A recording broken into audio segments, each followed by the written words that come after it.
আসসালামু আলাইকুম রহমতুল্লাহ। কেমন আছেন সবাই? আশা করি ভালো আছেন। আলহামদুলিল্লাহ আমিও ভালো আছি। তো প্রতিদিনের মতো আজকেও চলে আসলাম নতুন একটি তাবিজ নিয়ে। স্ক্রিনে যে তাবিজটি দেখতে পাচ্ছেন এটা হলো মহাবশীকরণ তাবিজ। পৃথিবীর সৃষ্টিগুলোর সকল মাকলুক আপনার বাধ্য হয়ে থাকবে, আপনার বশ হয়ে থাকবে। আপনি যেটা বলবেন সেটাই শুনবে।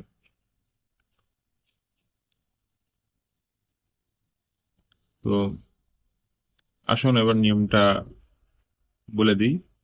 প্রথমে শনিবার অথবা মঙ্গলবার ফার্স্ট আওয়ারে ফজরের পরে একটি সাদা কাগজ নিবেন, একটি লাল কালির কলম নিবেন, নিয়ে সুন্দরভাবে এটি আঁকবেন, নকশাটা অঙ্কন করবেন।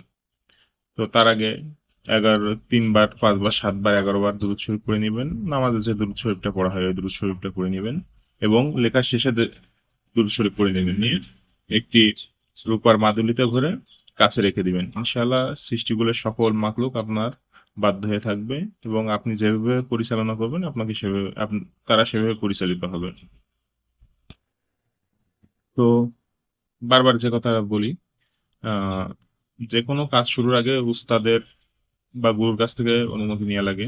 তো আপনারা আপনাদের উস্তাদ বা শিক্ষকের কাছ থেকে নিয়ে নিবেন। আর যদি সে তেমন না থাকে তো আমার ভিডিওর নিচে কমেন্টসে অনুমতি চাবেন, ইনশাল্লাহ আমি অনুমতি দিয়ে দেবো।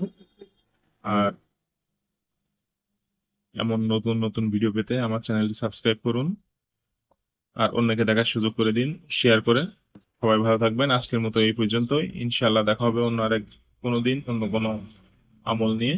সে পর্যন্ত সবাই ভালো থাকবেন, সুস্থ থাকবেন। আল্লাহ হাফেজ।